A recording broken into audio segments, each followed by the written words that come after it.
and we will start in just a couple minutes.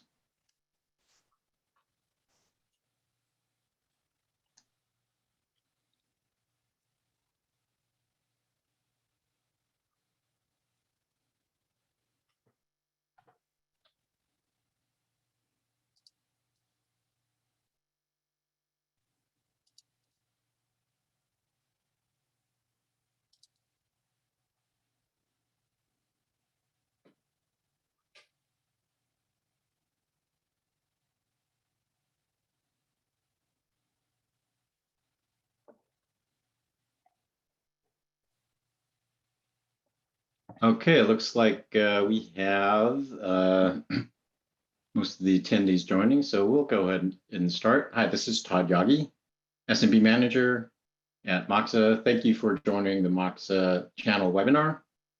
In this webinar, we have some really exciting news and some great information. So Richard Wood will be communicating our upcoming new products, so you'll definitely want to pay attention for that. We also will have some channel information on a couple of channel programs that we'll be communicating at the end. As always, please, if you have questions, use the chat function, and we will answer them as they come in if we're able, and if not, we will definitely try to get to everything at the end of the webinar.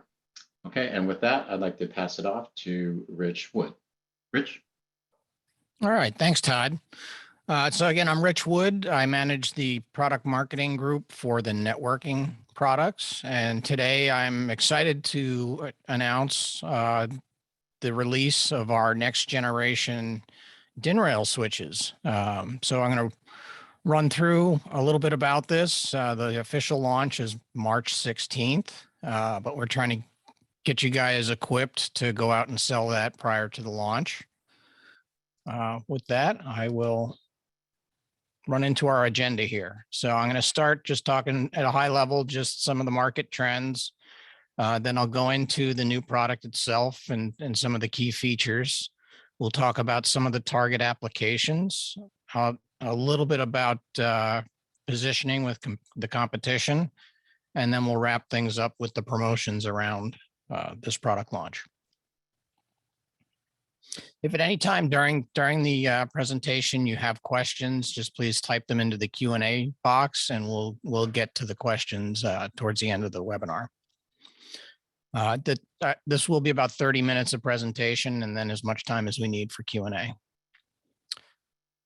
So moving on to the trends, I think the biggest trend that we've seen over the last few years has been the IoT or Industry 4.0 investment.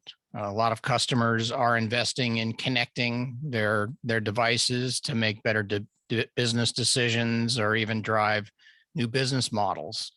And with that, there are a lot of challenges that they're facing.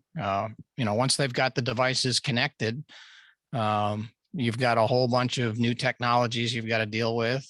In many cases, that involves connecting the IT network to the OT controls network in order for that data to flow from the factory floor up through the IT systems that are actually doing the data analysis.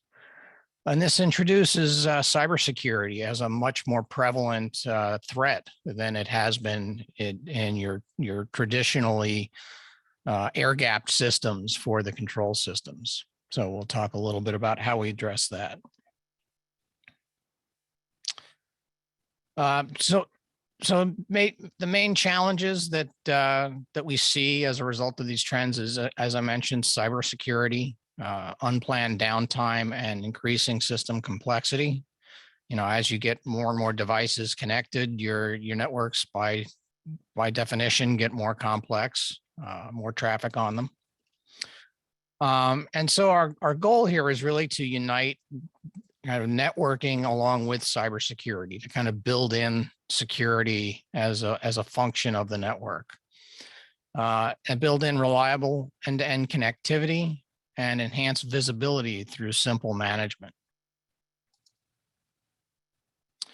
So here's a picture of our next generation managed DIN rail switch, the EDS G4000.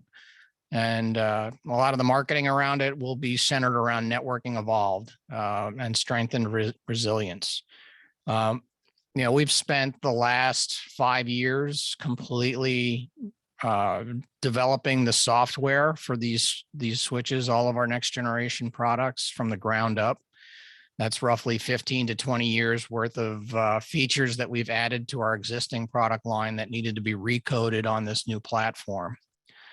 Really, the advantage of having that new unified software platform is it makes it much easier for us to be responsive if there are vulnerabilities and react with software patches very quickly, because we only have to update that software in one place and then port it to the various models.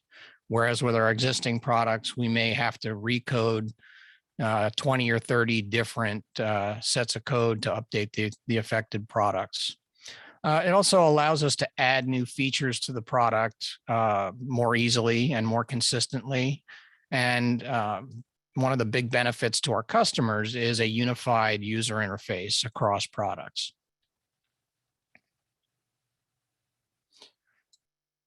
So the main value proposition of this new product, security, is, first and foremost, the main thing that you'll see increased over our existing products. We've really designed this product from the ground up with security in mind. As with all of our products, reliability and performance. We'll talk a little bit more about that later. And then usability.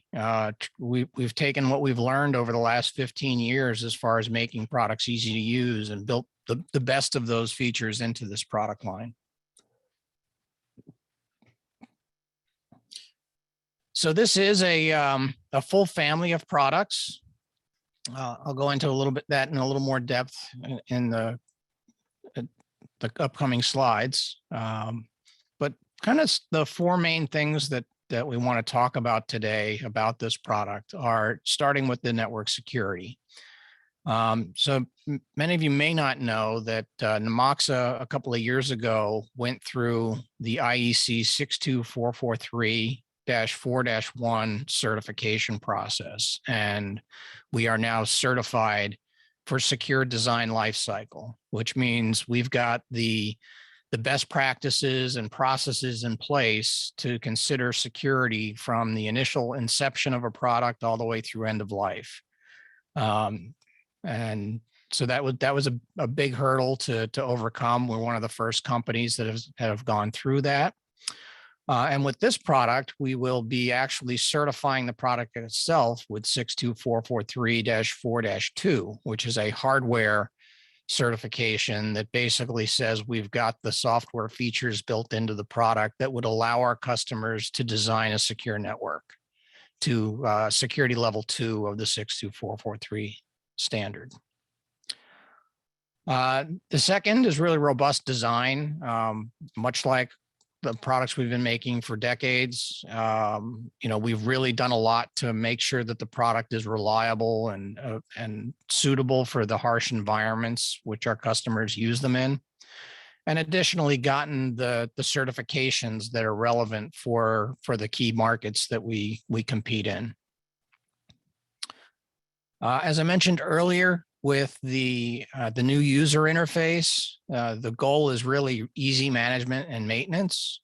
So not only through that intuitive user interface that's built into the new operating system, but also through the use of our MX Studio software. So tightly integrated with that. Then from a performance standpoint, there's really two main areas where we were seeing customers start to look for more than what we had today. And the first is bandwidth. As those networks get larger and larger and there's more devices connected to them, there's more traffic on it, the need for higher bandwidth is certainly a trend. We've seen over the last 5 years, many more of our customers moving from fast Ethernet switches to fast Ethernet with gigabit uplinks or even full gigabit switches. And now we're starting to see some of those customers looking for multi-gig uplinks to be able to pass more data efficiently. This product will incorporate models that have 2.5 gigabit uplinks to handle that. The second area is really with PoE. We're seeing a lot of our customers that use PoE connecting higher and higher powered devices and have asked for devices that can support those higher power requirements of those devices, such as PTZ cameras and some of the newer higher power radios, et cetera. And so this product does support the new 802.3 BT standard, which is referred to as PoE++, which provides up to 90 watts of power per port. So we do support that, and as well as backwards compatible with the other PoE standards. So we'll go into this in a little more depth. So just kind of taking a look at the product from a design standpoint. So you've obviously got the ports, both fast Ethernet and gigabit and 2.5. There is a console port on the front, as well as the traditional USB storage port for our ABC 102s auto backup configurators. In addition to that, on the side, on the right-hand side, you'll see there's a little rubber cover there, and underneath that, there is actually a micro SD card slot. So if customers want to use a micro SD card to back up their firmware and configurations, they can do that, as well as using our ABC 02s. One of the other big changes is the power input. So you'll notice on the right-hand side of the switch, there's kind of this square block that's bolted on, and you've got the electrical connectors coming out the front of the device, as opposed to the top, where most of our products today have the power inputs. So we've had a lot of customers that have asked for the front-mounted power supplies because they can squeeze it into a cabinet more easily and access both the network connections and the power connections from one side of the device. This power block is rotatable. By simply undoing 2 screws, you can rotate that 90 degrees in the event that the customer wants the electrical connectors coming off the top like our traditional products. The other thing that you'll notice is the LED indicators. They're mounted on the corner of the device, which allows you to see the LEDs from both the front and the side of the device, making it a little easier to troubleshoot. And then this slide is really just showing the breadth of the product line. So there's 68 different models. So this isn't just a handful of switches that we're releasing. This is a full range, including fast Ethernet models, fast Ethernet with gigabit uplinks, full gigabit models, and gigabit models with 2.5 gig uplinks in both standard and PoE versions. So this is a pretty broad product launch that we're talking about today.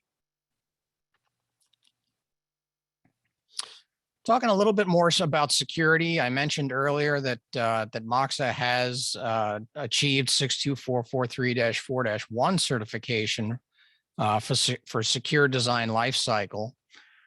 This is becoming much more important to our customers, and really the main reason, aside from the fact that we're designing secure products, is pretty much every device manufacturer has vulnerabilities at one time or another, and how companies react to those vulnerabilities is very important. With a lot of the third-tier players that you see with Ethernet switches, they just don't have the support capability to keep up with security vulnerabilities, and so often there are no patches available, or it takes them quite a bit of time to get those patches out. Because we've got those processes in place, we're able to react very quickly and get those patches out. They are on our website. You can subscribe to updates so that you're notified if there is an update. And customers really value that. It helps them be proactive about making sure they're keeping their devices secure. The second is the 62443-4-2 standard, which really defines the device hardening requirements that are built into the product. And we are currently designing for security level 2, which is what we're finding is the more advanced level that most customers are shooting for. As we do have room within this product over the next few years, if customers start to design to security level 3, we can start to push that the product feature set to match that. And we are certified by IECEE, which is a globally recognized security body. So we do have an actual certificate for that. For 62443-4-2, we talk about device hardening. So just to get a little more granular as to what that means. So the first is really device integrity and authenticity. So just making sure that the device is supposed to be connected to the network and that it hasn't been compromised. So it's got a secure boot process. The second is least device functionality, which basically means when you allow users to access the device, you only want to give them permissions for what they need to do. You don't want to give them unnecessary permissions. So this allows you to do that. User authentication and authorization is, are you who you say you are and should you be on the network? Network access control and authentication is really just verifying that the device itself is permitted to be on the network. And then communication integrity is making sure you've got encrypted connections to the devices when you're performing configurations and managing the devices so that people can't sniff the network connection and get your passwords, usernames, and other sensitive information. As far as high performance, we talked a little bit about the 90-watt PoE. That's a big step forward. The PoE Plus standard is 30 watts, and this more than triples that. We are backwards compatible with 802.3 AF and AT, which are the PoE and PoE Plus standards.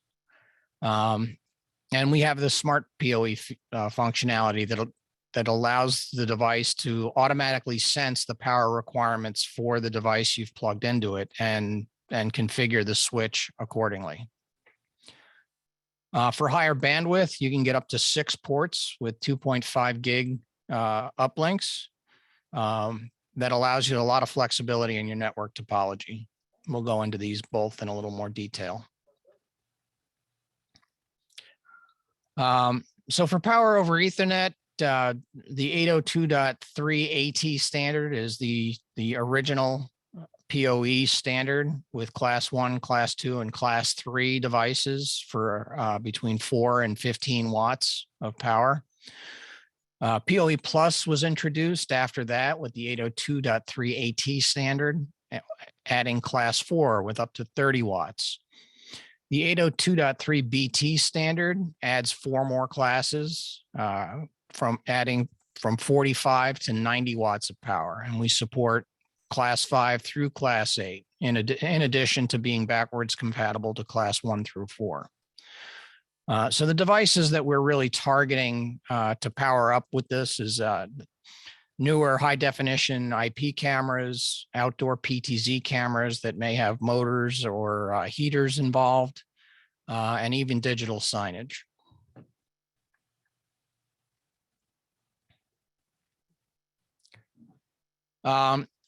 If you look as you're ordering the PoE switches, you'll notice that we have 2 options for the power supplies. The first, the LVA models, is a straight 48 volt input.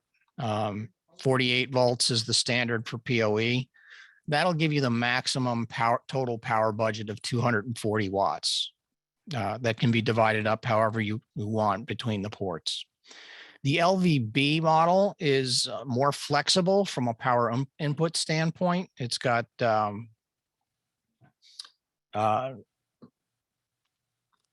basically the ability to utilize 12, 24, or 48 volts to power the switch.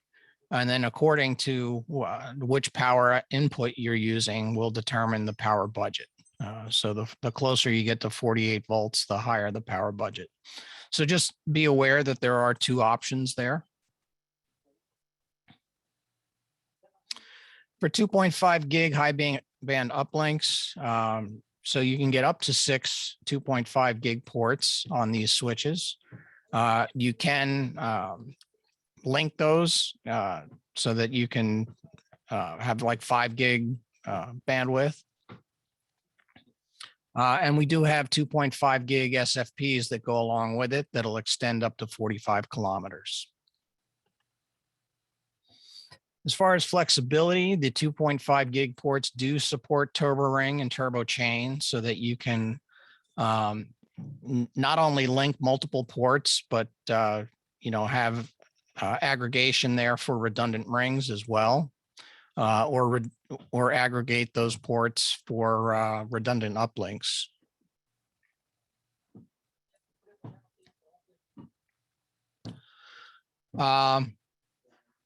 Overall, for reliability, we basically looked at the full life cycle of the product. So we started with the design.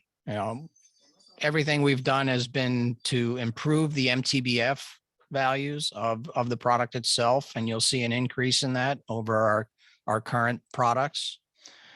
We do a lot of testing during the design and production phases to eliminate initial failures out of the box by doing burn-in testing. And then we go through and do get those certifications to back that up.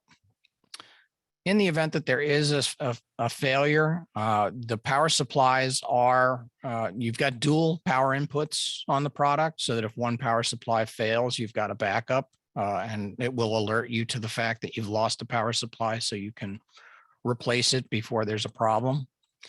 And we've built in support for turbo ring, turbo chain for redundancy in the event that there is a network failure. For simplified management and maintenance, the new operating system is we're referring to as MX-NOS. So it's basically means MX Network Operating System. And this operating system will be used on all of our next generation products. So as we release new rack mount switches, new wireless devices, they will use this same operating system and have the same HTML5 based user interface. Additionally, they will be supporting MX View, network management, and mass configuration to allow better visibility to the network.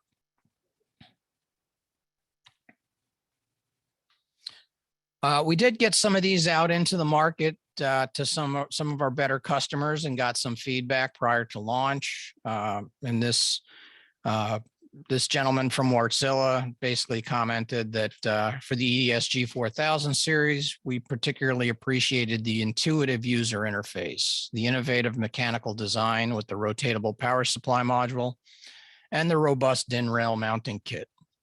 So I will mention that the DIN rail mounting kit is new. If you're familiar with the one that's on the EDS 500E series, it looks the same as that. The only difference is it has a detent built into it. So this makes it easier to put it on the DIN rail and also makes it nice and secure once you've locked it down. So when you get your hands on one of these, check that out. I think you'll see it's a nice improvement. Full support for MX View. So really allowing customers to visualize their network topology and the status of all the devices on their network helps them understand their network better and keep it up and running more reliably. Has real-time notification for network events so that they can get ahead of any potential events that might cause downtime. And then allows you to more easily manage the devices on the network itself by allowing centralized management of configurations and firmware, as well as being able to back up and restore those device configurations. As far as positioning within our existing product line, so you can see for our existing product to the left, we start with the EDS 400A series, which is really meant to be an entry-level managed switch. It's going to have, your basic managed switch features. The 500A, the intent is to start to phase that out over the next couple of years. We don't have any specific dates yet as to when we're going to start doing that, but I would definitely stay away from the 500A for new design-ins. The EDS 500E series is our current flagship product, and the new G4000 will be positioned as kind of a next step above that. So it will have more advanced features, as well as it's got the processing power and bandwidth within the product itself to be upgraded over the next 10 years as new features become prevalent in the market. So all of our investment on newer features will go into the EDS G4000. I do want to mention that as of the release, there are some features that are in the 500E series that will not be available at launch.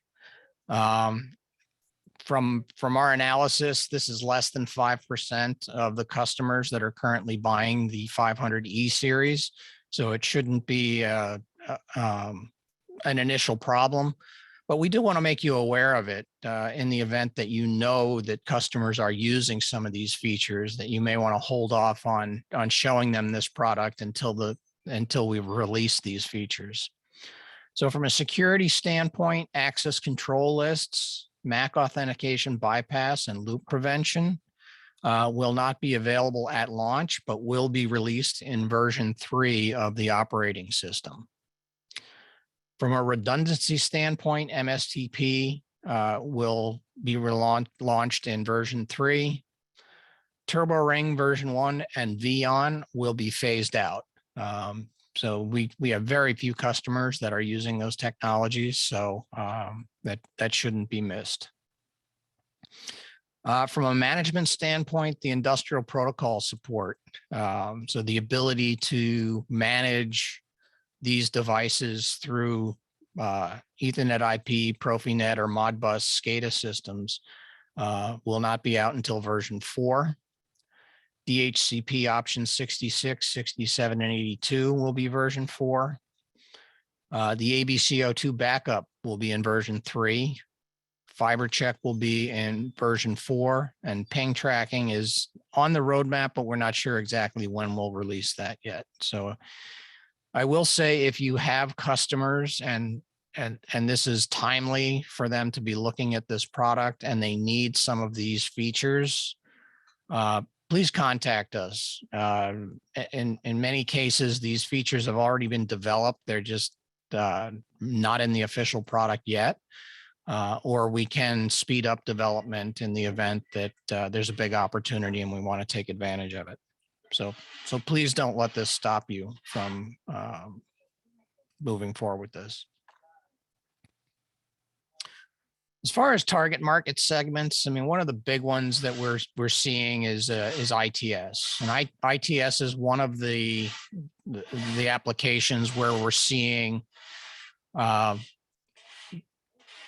need for higher bandwidth. We are starting to see some of the RFPs coming out requiring multi-gig uplinks. ITS is also one of the bigger users of PTZ cameras that require the higher power support for the PoE. So we're definitely seeing where these will be well accepted in the ITS market. Critical power, another area we tend to do very well in. That we're definitely seeing where critical power systems are starting to adopt some of the security standards that the power grid is using. Security is becoming, being looked at more as a reliability factor. The fact that these systems are designed to provide uninterrupted power in the event of a power outage or other event. They certainly don't want to be compromised by cybersecurity. And so the 62443 security level 2 certification is something that's very important to them. Oil and gas is another market that tends to have more stringent requirements on cybersecurity. They've got a lot of expensive assets. They've got a lot of money in the bank that would make them targets in the event that there's an environmental disaster or something. So they tend to be very protective of ensuring that they've got the latest standards on cybersecurity. There are also some new certifications for like offshore rigs that lowers their insurance rates if they get those certifications, and that maps very closely to the 62443 standard.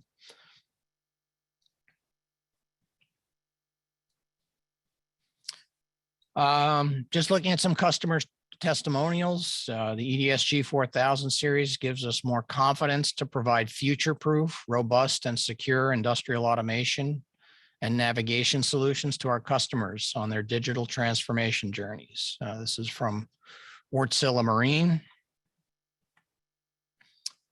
And from Kongsberg, EDS G4000 performs reliably in Kongsberg Maritime's Ethernet networking tests, including a tough cybersecurity evaluation.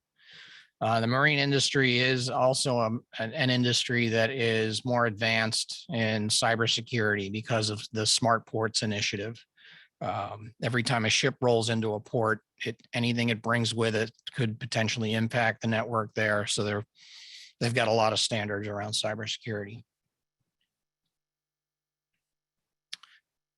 So this is not meant to be an in-depth look at the competition, but really just to give you a sense of positioning, as far as pricing. These switches are, while there aren't a lot of models that directly map from our existing product, as far as exact configurations, we do find that they're about 20% more expensive than a comparable EDS G500 series. So a lot of people wanted to know, well, how does that position us with the competition? So as far as, who are we really competing against with this product? I think the new Cisco IE 22, 23, and 2400 series switches is one of the main competitors. This is the older IE 2000 series here, just for comparison, kind of the entry level high-end managed switch against our EDS G4012. So you'll see that we've got 12 ports, 8 fast Ethernet and 4 gigabit. And they've got 8 fast Ethernet and 2 gigabit. I've compared MRPs with what I'm seeing as typical street price. So I've noted the list prices down below, but I just wanted to give you guys a sense for what are we seeing these sell for on the street. So while the Cisco has an MSRP of $2,189, we see that you can, in many cases, get that for around $1,282. So that would be typical project pricing on that. So our MRP, which would be a fairly heavily discounted off of a MSRP of $1,416, would be $1,150. So that puts us, for an OEM or a system integrator who's not going to be worried about the support aspect of the product, we're still competitive. If you look at an end user, they've got to buy a support contract on top of that, bumping up the Cisco pricing to over $2,500 versus our $1,150. Another major competitor that we see is the Hirschmann BRS series. So again, we're looking at 12 port version. Theirs is 8 fast Ethernet plus 2 gigabit. Ours is 8 fast Ethernet plus 4 gigabit. And again, 1150 is our MRP versus 1742 for them. So that was online pricing at annexter.com. Looking at Red Lion's newer series, the SLX series, again, 1150 versus 1792.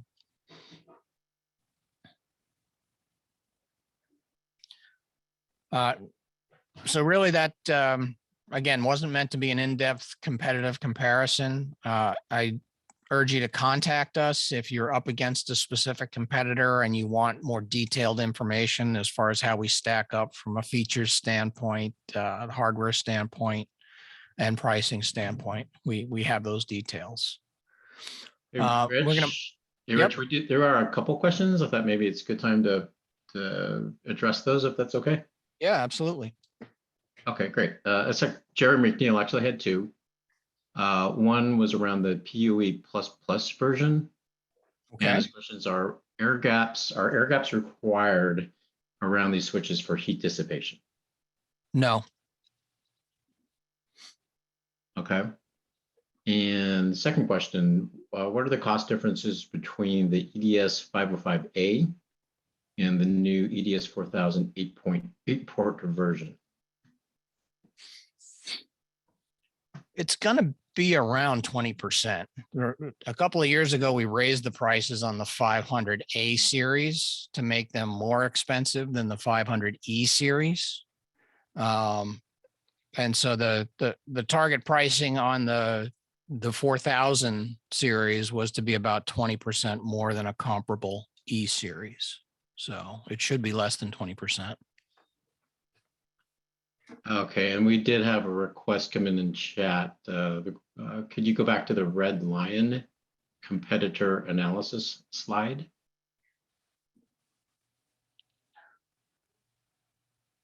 Yes. Okay, this is from Katie. Katie, did you have a question about that, or did you just want to see that?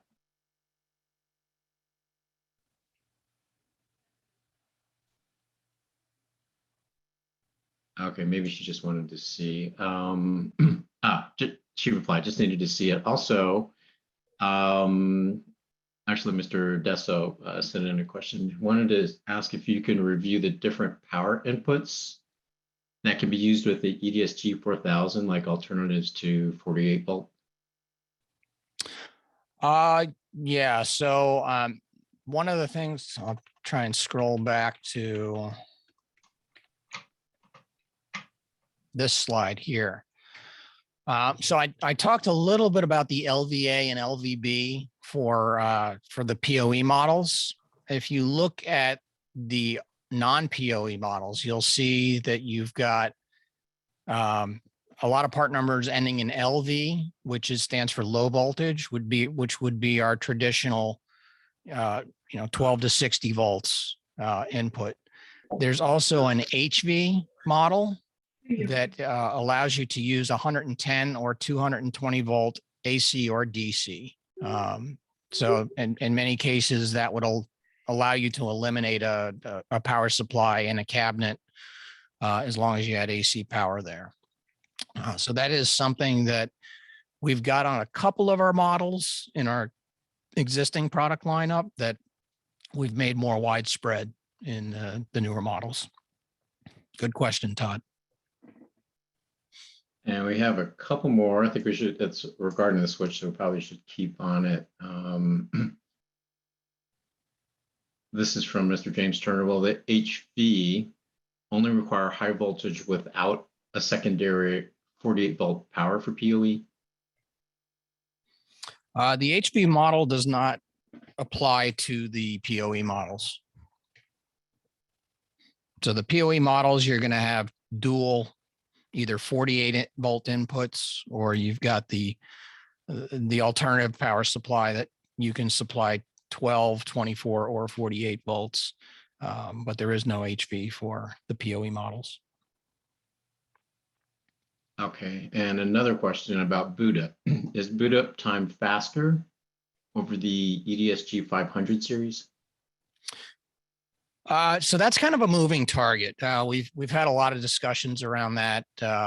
Years ago, we used to publish that our boot times were less than 10 seconds on the EDS 500A series. But one of the things that we've had to do over time is add features for cybersecurity, and a lot of those are necessary during the boot cycle. So they've added to the boot time of the device. The EDS G4000 should have a boot time of around 13 to 15 seconds, which is comparable to our 500E series with the current firmware on it. Okay, perfect. And we actually had a couple different questions come in asking about the lead times. So we built up a substantial amount of stock for this launch. One of the things we'll go into in a little bit in the promotions is with this launch, we've done things a little differently than we've done in the past. You know, we made samples available to all of you back in December at 80% off list price so that you could get your hands on some early samples. All of the marketing assets are on Partner Zone already, so that you can start building up your websites and your marketing campaigns. We're doing the training now, a month before launch.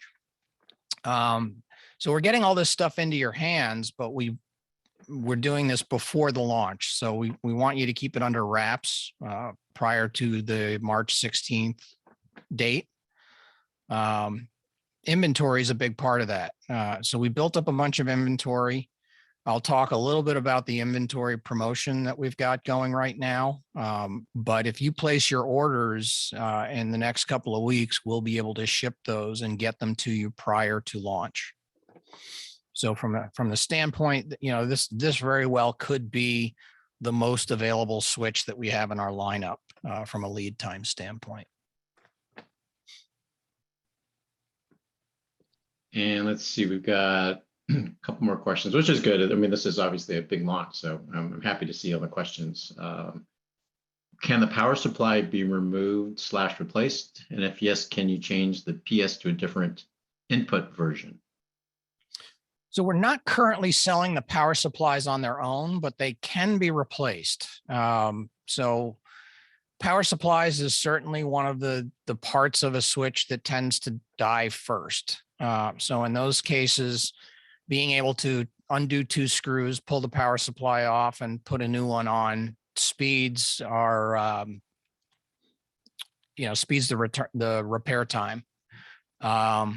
We've had some discussions about selling the power supplies by themselves, but at this point, we don't plan on offering that. Okay, and another question: will there be a new product selection guide coming out with these new products? That's a good question. I will have to check on that. My assumption was yes, but I haven't confirmed that specifically. Okay, thanks, Richard. I think those are the last questions so far anyway, so thank you everybody for those questions. They were good. Let me just take a quick note here to follow up on that. I will send out an answer when I get that. So, all right, well, if there's no more questions, I'll move into the promotions. So the first I mentioned briefly is the stock incentive program. So we did add these to the price list back in December. And the pricing that was in the December price list will not be increased as of February 1st with the price increase. With the pricing that we launched is the official pricing, won't be increased at this point. We are accepting stock orders right now. I've been spending time in the quarterly business reviews, sharing that information with management, and a lot of your organizations have already placed stock orders. We are offering 20% off your standard cost for any orders received prior to March 1st. And any orders that are received this month will be shipped out on the 25th of February so that you receive them in time for the March 16th launch.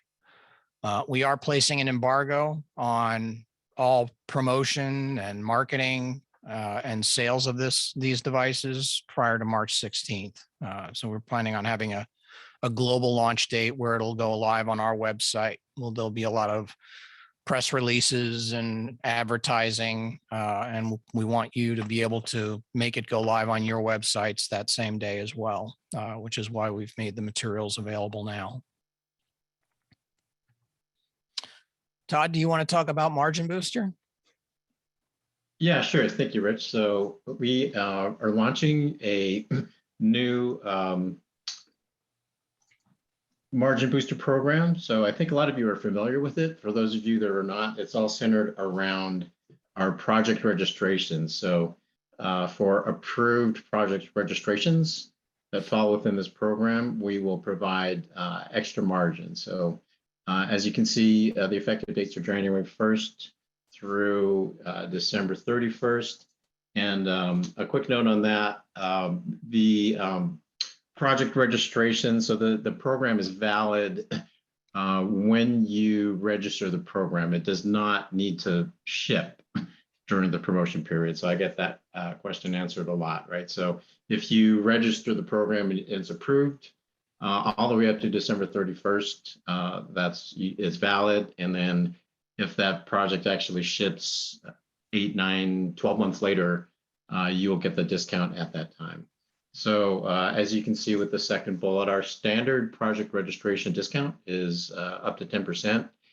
For this Margin Booster program, we're increasing that up to 15% or 20%, depending on the product. Next bullet.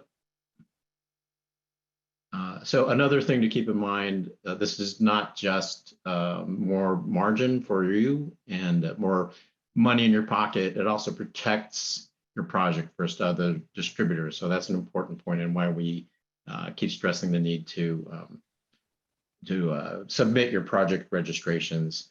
And as you can see, this program includes many of our most popular products. So that this is not just targeted at some niche products, right? As you can see on the left side with the 15% discount, there are our most popular SMB run rate products, our N-ports, M-gates, Logics, et cetera. And then on the switch side, as you can see, it includes our new EDS G4000, EDS 4000 series, our new NAT 102 box, and also some of our most popular switches and routers.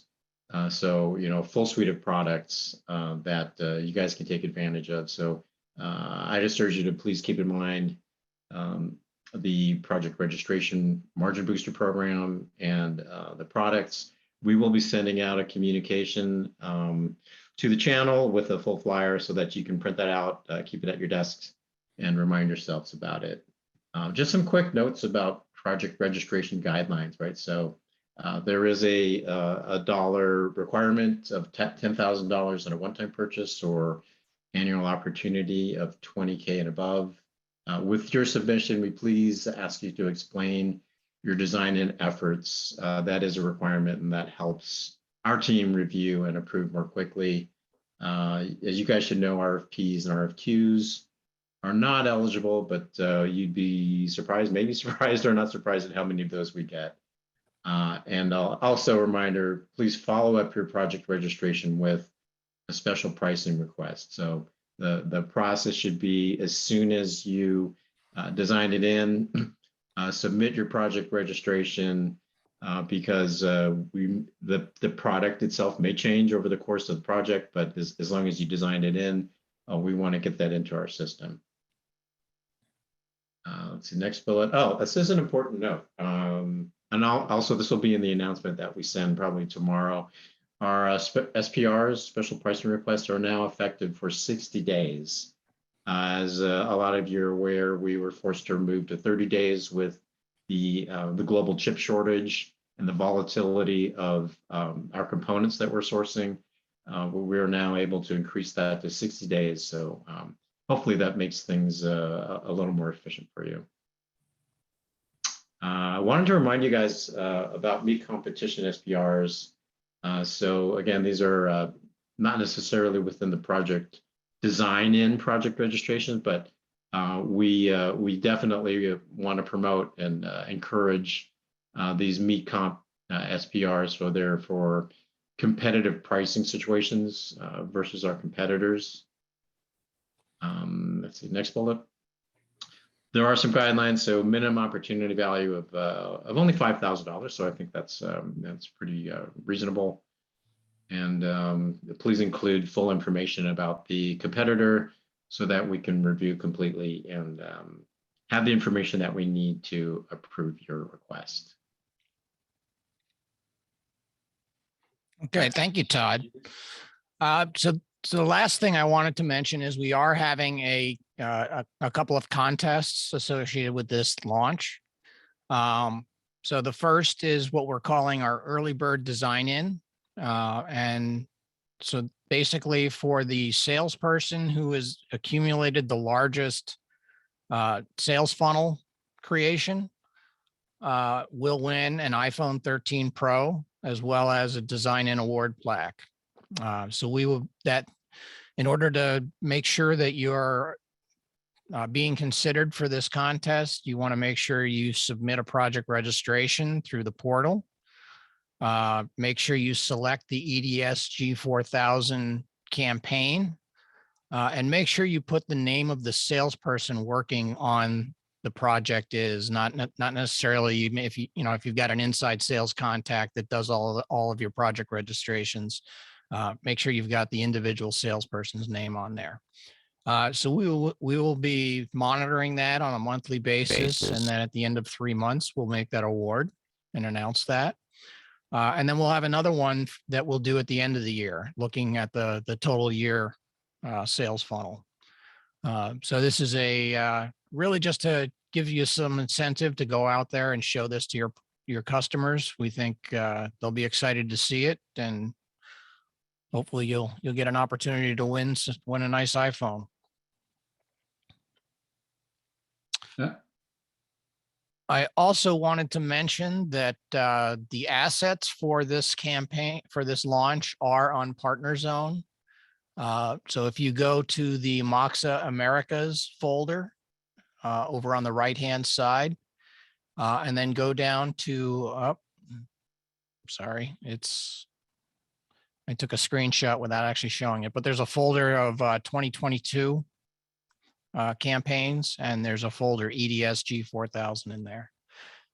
So that includes the product photos, product information, some marketing banners for your website, for social media promotion, some print ad, as well as a microsite that you can use and tailor to your needs. So that's available now, but there is an embargo on making any of that public prior to the March 16th launch date. So that's the end of the content I have for today. If there are any additional questions, I'd be happy to answer them now. Actually, I have one note I forgot to mention when you were talking about the EDS G4000 and the 20% discount if orders are placed before March 1st. So just so everyone's aware of the process, we do need you to submit a special pricing request, an SPR, on the portal for the SKUs and quantities you're ordering in order to get the 20%. That's the only way that we're able to process that on the back end. So I just wanted to make sure that was clear. Good point, Todd. Thank you. Matthew Garcia has a question for the early board / design and incentive. Does the PO have to be received in 3 months' time, or just proof of design? And so I think you're talking about the margin booster. Yeah. So what's going to happen there is for the sales contest is if you submit your project registration, that's going to create an opportunity in our Salesforce system, and then our sales team will work with you to qualify that opportunity and get the details into Salesforce. So we're going to be looking at it. It only has to be at a win odds of 50% or better. At this point in Salesforce, it does not have, the business does not have to even close this year. It just has to be a qualified opportunity with reasonable win odds to be included in that contest. All right, thanks, Rich. And there's a couple more questions regarding the 2.5 gig SFP. So first one, for the 2.5 gig SFP ports on the EDS G4000, what other Moxa products are planned to also support the 2.5 gig SFP connections? Yeah, so as we release like rack mount switches and the things that you would expect to have be upstream of that, there will be provisions for 2.5 ports in those as well. But as of right now, the only product that we have that supports that will be the ESG 4000. I will also mention that in the 2.5 gig SFP slots, you can also use 1 gig SFPs. So what we're seeing with a lot of customers is they are using 1 gig initially. They're building in the 2.5 for future proofing, or future bandwidth needs. So that saves them money on the SFPs initially, but gives them that upgrade path in the future. Thanks, Rich. And one more question. Will existing Moxa 10G ports accept a 2.5 gig SFP? Not that I'm aware of. I'll have to check in to see if that's something that we can change with firmware. Okay, I think that is the last question, and we are right up on time. So thank you, everybody, for all your great questions and for your time. We really appreciate it. Thank you, Rich, for the great presentation and great information. Very happy to see the engagement from our partners. So it's good to see. We will be sending out a recording of this to everybody that registered. And of course, if you have any additional questions or comments, please feel free to direct them to either Rich or myself directly. All right. Thank you very much for everybody for attending, and have a good rest of your day. Thanks, everyone.